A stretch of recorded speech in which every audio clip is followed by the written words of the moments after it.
you go. Good Monday morning, everybody. We're just rocking out over here, having a good old time on the No More Mondays podcast, the show where we believe that you should have a thriving career and amazing life. And what we do here is explore the human side of modern work so that you can design the career, the business, and the life you love. And in case you haven't met me, I am your host, Angie Callen, and today's episode is brought to you by Scary Good, Discovering Life Beyond the Sunday Scaries. It is my book. It is officially out there in the world. And if you are ready to challenge how you are thinking about life and work, I encourage you to pick it up at scarygoodread.com because it is a scary good read. Now, on with today's show. Today, I am joined by Tony Lloyd, digital marketing strategist, founder of Pathfinder Digital Marketing, and one of the many AI-enabled humans I was very lucky to meet last fall at AI Marketing World. As his nickname implies, Tony lives in the world of tech, tools, platforms, and digital growth. He even has a podcast called the Tech Tony Podcast. But don't worry, we are not necessarily deep diving into how to improve your SEO, although maybe we will talk a little bit about that. Today, we're going to go beneath tactics because we are living in a time where every week there's a new tool. Every week there's a new AI model. Every week there's a new assumption about how to use the AI model, a new strategy that promises to wave a magic wand and fix all of our life's problems overnight. But it can be really overwhelming for people to navigate this kind of stuff. So today, what I want to talk about is how we're going to, as humans, stay grounded in this digital world while also leveraging the technology that we are so lucky to have at our fingertips. But we want to do that without losing our voice, our sanity, or our values. And that is what Tony is here to help me empower you to do today. Tony, welcome to No More Mondays. Thanks for having me, Angie. It's a pleasure to see you again. Yeah. So little spoiler alert, Tony is still wearing the Humans Still Matter what do they call wristband that I gave out at AI Marketing World like 6 months ago. So my life is complete. That's right. I'm not wearing it just because of our call. I haven't taken it off since you gave it to me. See, that's why this guy's here, because humans still matter. And speaking of humans still mattering, at an event called AI Marketing World, that event was a little bit like drinking from a fire hose of innovation. Every speaker, every conversation was fast-paced, scale, optimize, build a digital clone, do this, make less time, and do like all these things, do. And I took away some very excellent things that have definitely helped me embrace AI at a higher level. But I also started really thinking about how exhausting it can be to kind of navigate all this kind of stuff. So I'm curious on your take, Tony, of like, what do you see happening right now in this digital AI space? And what should we be thinking about as business owners navigating it? Well, loaded. Let's just go there right off the bat. Well, I like to be the not the bearer of bad news, but the common the voice that speaks differently, because, and I will argue this with people, I also own an IT company, and what I'm seeing happening now that I've had these vibe coders that spit up this code, and then there are things that are being regulated. It's called we have what's called the FTC, Federal Trade Commission. They are the governing arm of the United States government that maintains the internet. I say that in my quotation marks if you're not watching the video here. Maintains the internet and the things of the internet. And what I'm seeing is some of these vibe coders are getting in trouble because their code is not up to FTC regulations, especially if it's something that needs to be HIPAA compliant. So they're reaching out to me to fix their code. And I love Perplexity. I love Google. I'm writing some code myself. I use it itself for work. And what I'm seeing is when these vibe coders come up to me like, hey, I'm getting in trouble because I'm not properly maintaining user data information, or my code has been compromised, or my little app vibe code, my little thing that I vibe code, my application has been compromised. I'll go look at their code, and I see this, and we're going to stick to Perplexity. This isn't any hit on them, but what I see is from an end user perspective, Perplexity can spit something out with damn near 80% finished product, which looks from the end user was good. From a back end user, the coder, a lot of their code is out of date practices. And I go in there manually fixing it and then using my own AI to like look at the code and try to find the other bugs and issues that are there. So let me put it this way. So I have that issue that I see a lot of these. That's starting to happen because there's a lot of vibe coders out there. There's a lot of people that are just making these codes and they're saying them out to the public, and they don't understand that there are regulations in this industry, and then they're getting in trouble. Yeah. And then here's the thing. There's the last one that was Clawbot or something like that, whatever it was. Yes, it's the new one everybody's raving about. The owner, the creator of Clawbot, as of 2 weeks ago, and I think he just said people using Clawbot had to understand, and he has it listed somewhere on his website. There is no regulations or security systems coded into the baseline of Clawbot. So if you're using it, let me put it this way. If Fortune 500 companies with a team of dedicated IT experts have a hard time maintaining their own internal AI, what hope do we have? We have. Yeah. As everyday people. I'm glad you left off there, because I'll kind of take this back up for a second. Only because my mom is sitting out there going, what the hell is vibe coding and Claude, right? Hi, Mom. And happy birthday. It is her birthday. This will air a little after, but hey, happy birthday, Sonny. Really what we're talking about, and this is a very good specific example, is the idea that technology, and especially now that AI is here, it can enable us to get ourselves into like sticky situations that we as humans don't actually have the knowledge to support. And I think that's something we need to be cautious of.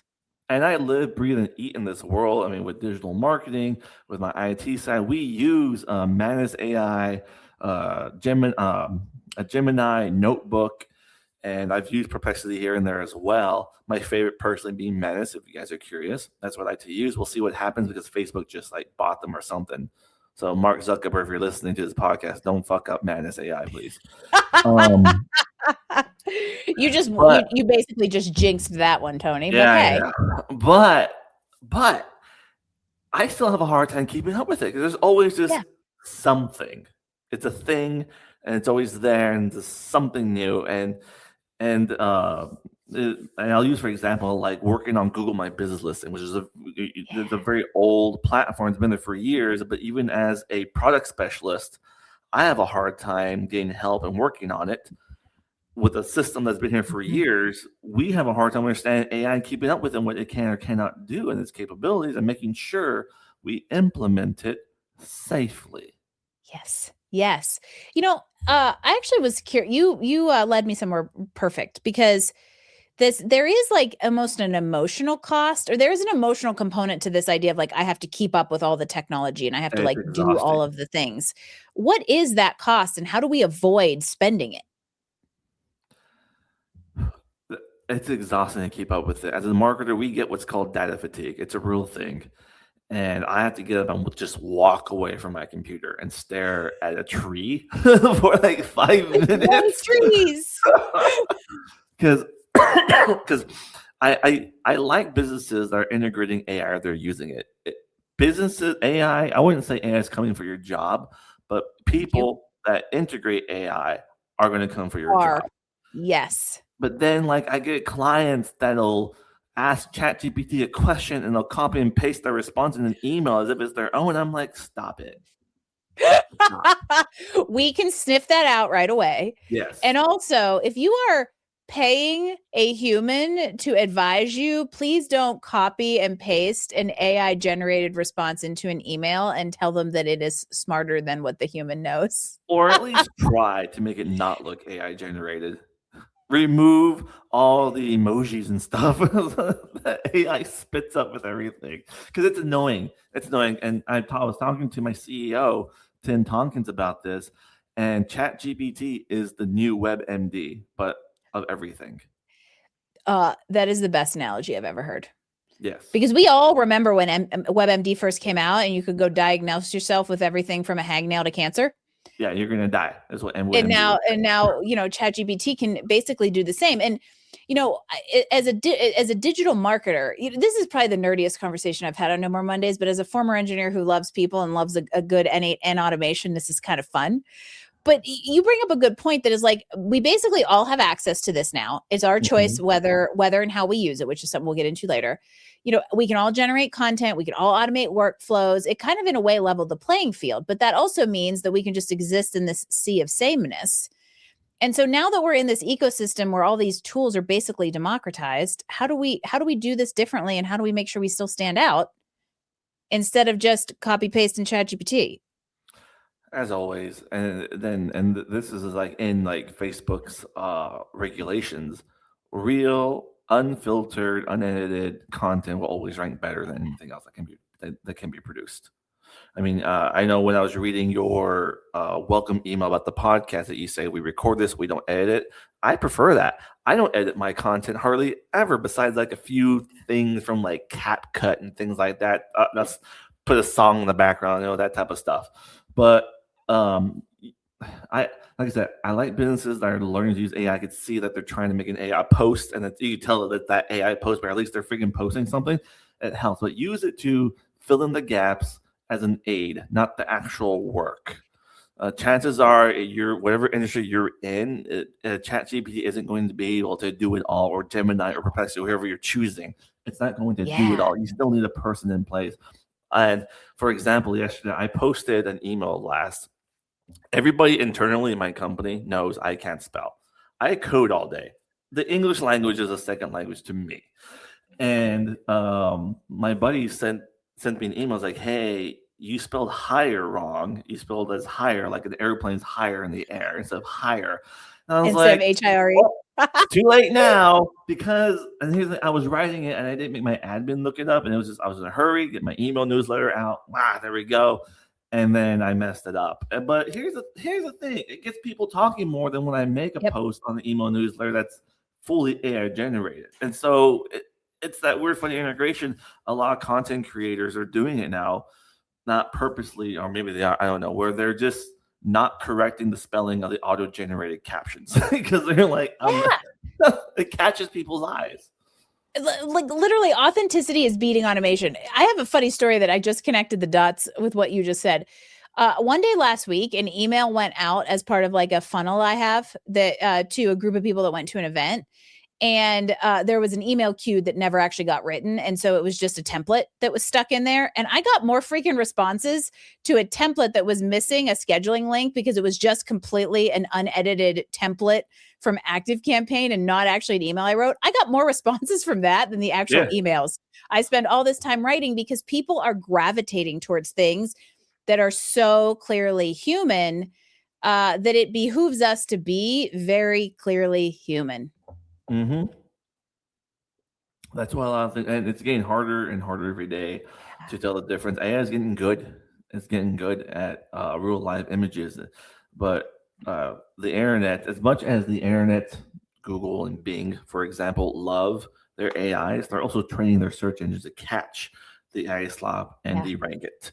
And I'm using AI slop as the general terminology of all AI content. Not all of it's bad, but it's just Google throws onto one bucket, and they even said themselves in their how to rank on their SEO terms.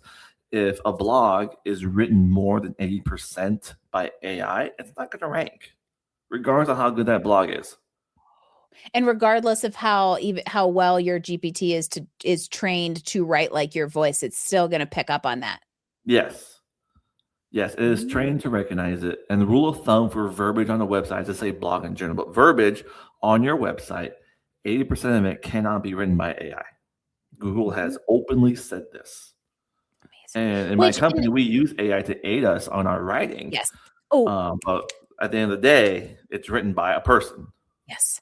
And you just said exactly what I was thinking. And that is that, these tools are exactly that. They are tools. They enable, they enhance, but they don't replace, which is why what Tony said a few minutes ago about the fact that like AI is not coming for your job. The human who knows how to be AI enabled it's a displace, not a replace. And when you treat it as a replacement is when you get into this like sticky stuff of, oh my gosh, could this person spit out more LinkedIn posts that are copy pasted out of ChatGPT? You can use it to create it all day long, but rewrite them in your own voice. And if you don't know your own voice, read it out loud. And if it doesn't sound like something you'd say, then it's a little probably to AI, right? Because this whole like personal branding thing as business owners is not about this perfect polished thing anymore, right? Like you said, underproduced and raw actually resonates better right Absolutely. now. Absolutely. When we work with websites on our clients, I tell them, hey, for your website, you want the professional pictures, you want the professional headshot, things like that. Go to a photographer, go to a professional videographer, go get those headshots done, go get some nice action photos of you doing work. For the rest of everything else, just whip your phone out, make content, and then I get content creation is tiring. Trust me, I have a social media coach, and he is on me all the time with the lack of content that I make your content and then use some of the AI generate stuff to help fill in the gaps in Yep. between content creation. I've been there as a business owner where I'm just like, crap, I haven't posted to Facebook today. So I'll open up Manus AI. I'll have it generate me a post. I'll have it post on my behalf, and there, I've done it for the day. But for the rest of the stuff, It's I'm great for sitting there. overcoming blank page syndrome. Yes, yes, yes. Which I think gets into this idea of how do we individually or because I'm sure that people talk to you about this, clients, right? They come in and they're like, Tony, help our digital marketing efforts. Where is AI going to come in? How do I use it? And so like, how do we decide how to be thoughtful in our adoption of AI, even beyond the at least edit your shit? Well, I'm probably going to piss off a lot of these SEO guys, but let's take ChatGPT versus Google search for an example. ChatGPT has roughly about 400,000 daily users on the platform, whether it's paid or free, 400,000 daily users. That doesn't mean those users have the intent being the keyword here, to use ChatGPT as any type of a search engine. They're probably just making videos and stuff. Help me respond to this email. We are still looking at Google search. I think it's I should know this stat on my head. I'm about to give a lecture about it tomorrow. It's about 84 billion searches per day are conducted on Google search. 72% of those searches are small business related. So their search is probably relevant to you, the person listening to this podcast or watching this podcast. Oh. Yes, even though ChatGPT has grown like 350% in the last 12 months or whatever it is, that doesn't mean the person has the intent to conduct the right search that can lead ChatGPT to your website and serve up information in it. Google search is still huge. And I'm running a case study right now, which will probably be out next month on LinkedIn, about showing 2024 data versus 2025 Google search and ChatGPT search and traffic increase. There is an increase in traffic. You should be not worried, but working on optimizing your website and your stuff for AI search traffic. AI is here to stay. It's a block that you need to understand and insert into your work stack so that you're ranking for it properly. Now, all these gurus are like, SEO's dead, ChatGPT's blah, blah, blah. Shut up. No, it's not. Shut up. This is why I love Tech Tony, because also I do not subscribe to most shock marketing type things that say AI is dead, digital marketing is dead, right? The shock value one-liners. It's too absolute. And the numbers validate it. What'd you say? 84 billion a day on Google versus 400 million users. And that doesn't mean 400 million people are actively using ChatGPT. Are intentively using it as a search engine? Yeah, if you're a math person, my mind is breaking that down to a percentage that's quite far apart with the amount of chats that you think about users versus Google searches with intent to engage. And that's really important. Now at the same time, I think what you said about the fact that we can't stick our heads in the sand and pretend like AI and AI driven search isn't going to increase in the future, because this stuff isn't going anywhere, but don't react. Yeah. I have clients that are international companies that do get some leads from ChatGPT. And that's great. We optimize for it. Yeah, we optimize for it, and it's great for it. One of those websites we created, my client came up to me and he's like, the last lead I got, they said they found me on ChatGPT. But here's the thing, his website's been live for like a year. it's a small town that he lives in. So like the one person in that town that used ChatGPT found him. I'm like, okay, like look, like really as a business owner, when you're, I'm wearing a shirt that says that's not very data driven of you. People are just making Which is decisions amazing. without looking at the data. Yep. Look at your Google Analytics at the minimum baseline and see what hopefully your analytics is set up properly, but look at it and see what is it telling you? Where is your traffic coming from? You'll have a better idea of where to put your organic effort and your paid efforts as well. Do we need to throw more money at Facebook? Do we need to edit our Google Ads budget? Do we need to work on our SEO, whatever it is? Or do we need to move to another platform? I have a client of mine in England. They sell luxury ties. Their cheapest tie is $400. We have their website, Shopify, Google Ads, SEO, blah, blah, blah. We looked at the data, and we have moved some of their efforts to organically posting on Pinterest. And now they're getting more leads selling luxury ties off of Pinterest. Well, because if you didn't know out there, everyone, Pinterest is where all middle-aged women go to buy the solution to their problem. Still. Yes. The average user I know, on because Pinterest, it is still the main place I go for recipes. Yeah, the average user on Pinterest is female between the ages of 30 and 65 with a median household income of $275,000 or more. For some people, it makes sense for them to just post on Pinterest. So, and I'm going to exploit your T-shirt. That isn't very data driven of you. If you're a small business owner out there, you've got to know numbers. And I don't mean just how much are you spending on your ads and what are they converting, but you also need to know where your clients are coming from and where your leads come from offline and referrals and all of those different channels so that you can improve the right places versus just assuming, oh, I need more leads, I'm going to pay Google more money. Right. Yeah. That could be an abyss really, really fast, which all of these things like emotional. Yes. I don't feel like this is working. Well, let's I get that a lot. I don't feel like this is working. I had a come to Jesus meeting with a client of mine yesterday. And here's the thing. I love data and I love tracking things. That's my thing. I track everything. And my client told me, I don't feel like this is working. I don't feel like we're getting leads. And so I opened up their call tracking system. And I saw that my client hasn't logged into their call tracking dashboard for 4 months. And I just kind of looked at him like, dude, look at these leads that are in here. And it opened up his eyes like, oh, like I am getting phone calls. I am getting leads. I'm not following up with them. Oh, I have a question on follow-up.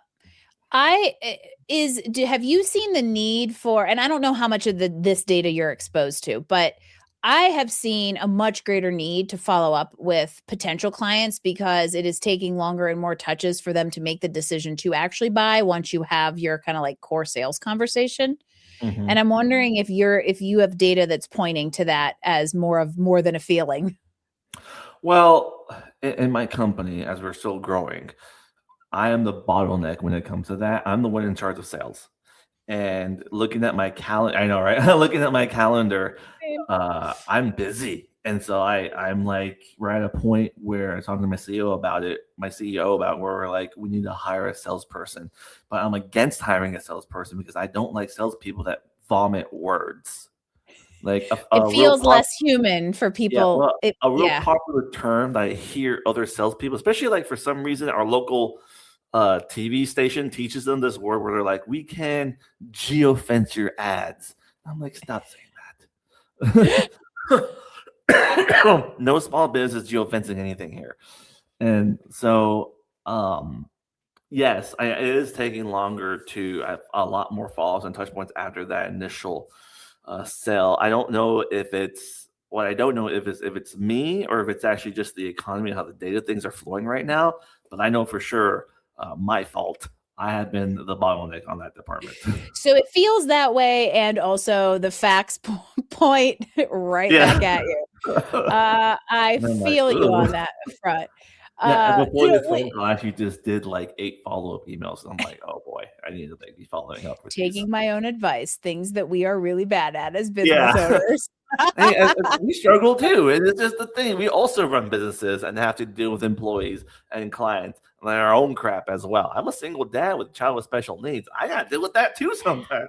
Like I get we're people too. And I feel like clients sometimes forget that. Yes. And none of us are invincible from all of these things, right? I think a lot of times it feels like just as much as technology enables us to do, more in less time, it's also made life and business more complicated at the same Mhm. time. When I ask my clients, I was like, "Hey, I need you to create me a 10-second video so we can use it for your Google ads." I see the look on their face. I'm like, "Bro, I'm not asking to make your life harder. I get it too, because I also have to make a new video for my own Google ads as well, and I haven't done it yet." And no, you're not allowed to spend 40 minutes and do 100 takes for a 10-second video. Or make ChatGPT make you a video, or what? Yeah, no, none of those are allowed. Nano banana. Sorry. I'm not gonna take that. Sorry, I am just not adopting the whole AI video clone world yet. Tell me about it. I can't get there. What would you say, and what do you say to people who feel really intimidated by all of the technology, all of the options, the presence in AI? Let's give some people some advice after this nerdy conversation of like, what do you tell somebody who feels like they're either behind or intimidated? Well, we feel the same way. As a Google data engineer, I feel the same way. So we're right there with you in that same boat. I had a conversation with some business owners about that, and what I recommend doing is three things. One, make sure you have a business coach, someone that you can fall back on and ask questions to in your industry. Hi. Yeah, right. Thanks for I the have I have a social media unprovoked marketing shameless coach. plug. Yeah. In my company, for me, I have a social media marketing coach.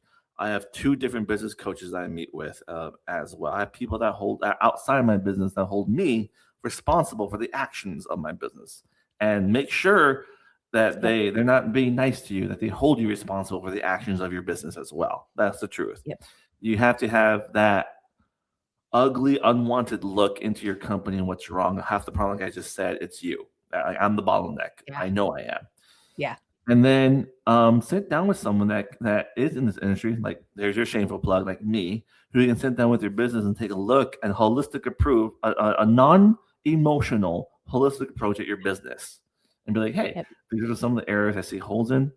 This is what I recommend doing. You either do it yourself, hire someone on Fiverr, or hire me to do it, Yep. something like that. I've told business owners, if you're not going to hire me to post on social media and you're not going to post on social media, go to fiverr.com, pay someone $100 to do it because they're going to do a better job than you.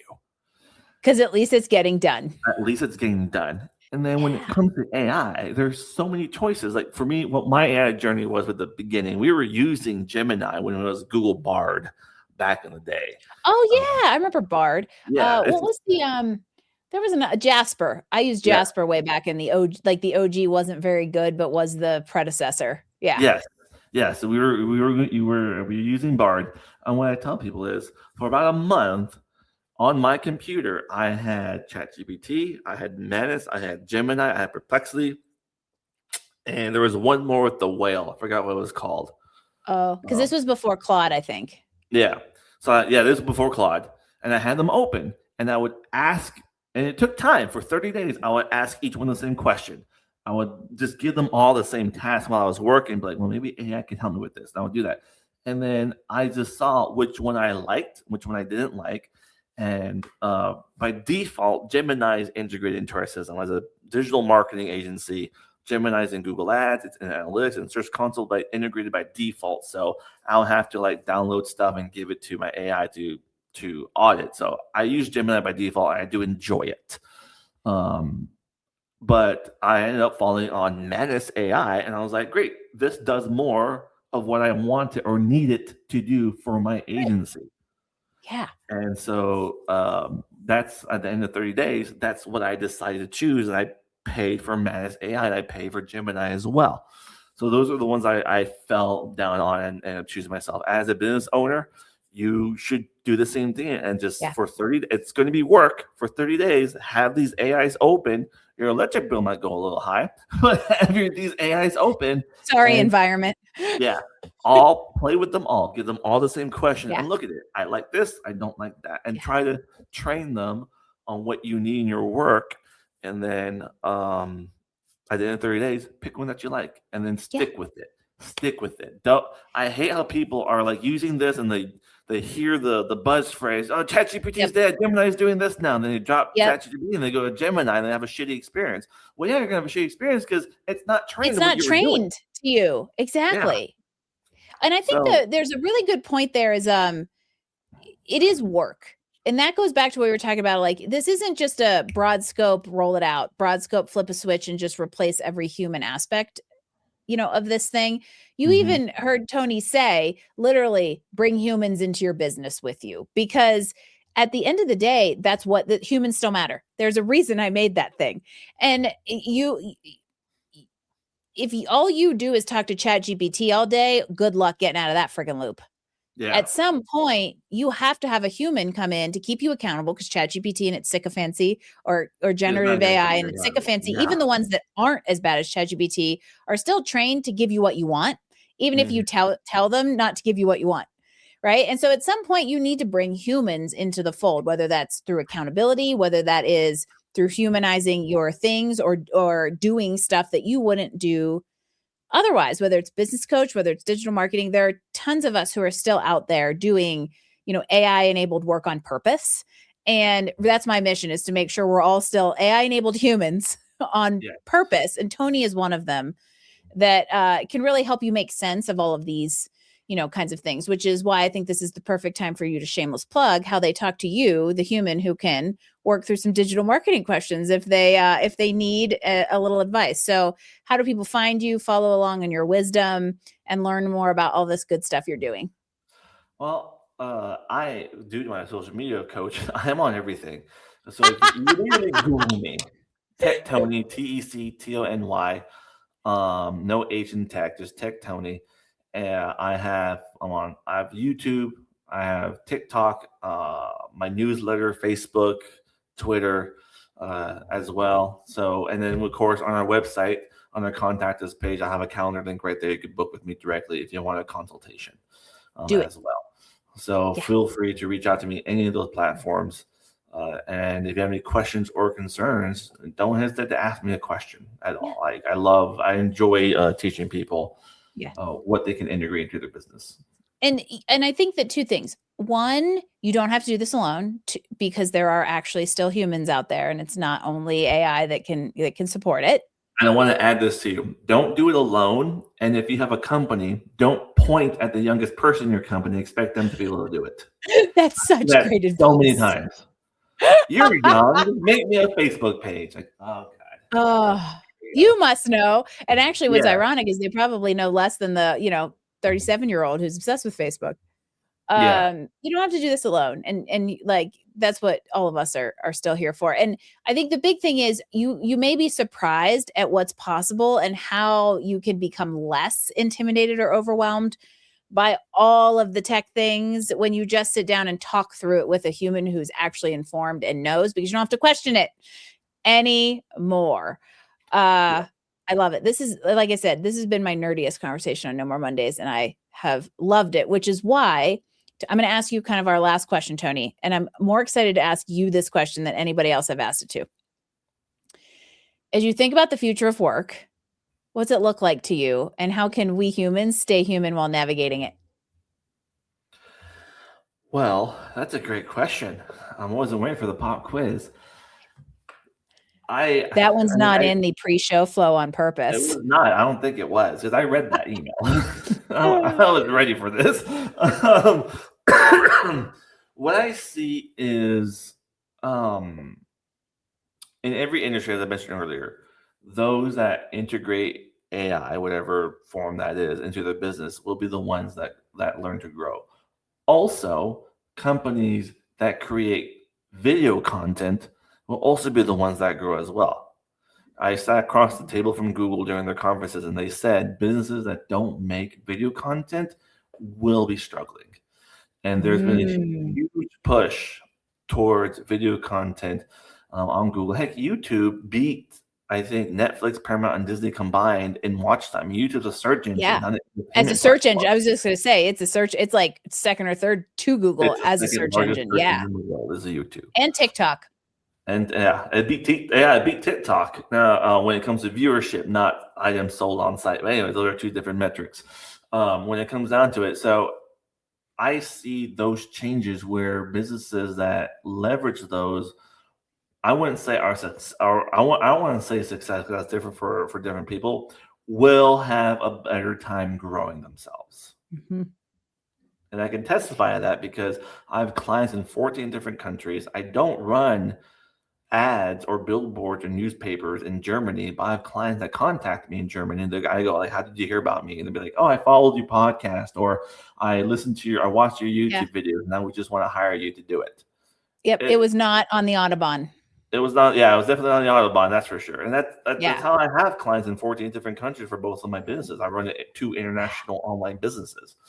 So condensing that down to your local industry, businesses that pick a platform to use, whether if you're a small business and you decide, "Hey, I'm going to use ChatGPT," or you're a franchise and franchise like, "Hey, we're going to integrate this into your business," have understanding of these tools so you can properly integrate them, not replace them. Mic drop. Yeah. Properly integrate, not replace, because while all these tools move fast and change and add and subtract, it is the human element that still matters most. And that is what makes you different and unique as a business owner, as a service provider. You have to use it to your advantage and not get sucked into what could easily hide all that. And I think the video thing and Google goes back to something we talked about earlier of it's clear, authentic human content that people can easily discern was created by human versus created by AI. And so I think it's really interesting. If you're afraid to get in front of the camera out there, you're doing your business a disservice. It is, especially like, I'll give you one last story real quick. I had a client of mine that fired me last year and they went full AI and full AI. And I would love nothing more than AI that makes my job easier, especially when it comes to Google ads and going through data. All the models I've seen, they're just really advanced. It's Google Analytics with a different skin. That's all it is. Yes. Why am I paying for this? But this client, 4 months later, hit me up. It's like, "Tony, something's wrong. I need to hire you back." I'm like, "What happened?" Well, this AI he was using was losing 5% revenue week over week. And when I looked at that, I brought this up to some better professionals than me. They're like, "I don't know why they're doing this. AI cannot holistically run Google Ads." And they're like, it can't do that. Yeah. And be weary of that type of stuff. Like, like I said, you still need that human intervention, that human luck. Like I said, if you can't afford to hire someone like me or Angie, go to Fiverr.com and hire someone for $100 a month because they're going to do a better job than you. It's a good starting point. 100%. Just don't go it alone, and definitely don't go it alone with only technology as your coworker. There you have it. It's as simple as that. The nerdiest conversation I've had on No More Mondays still ends with humans still matter. Tech Tony, thank you so much. Thank you for having me, Angie. Always a fun time around here on No More Mondays. And if this episode made you think differently about how you are or are not using technology in your business or life, reach out to us if we can help, or share this episode because we love to share the love. And a reminder, if you haven't grabbed that scary good read called Scary Good, Discovering Life Beyond the Sunday Scaries, you can do so at scarygoodread.com. And until next week, I hope you have an excellent one. I will see you for another episode of No More Mondays.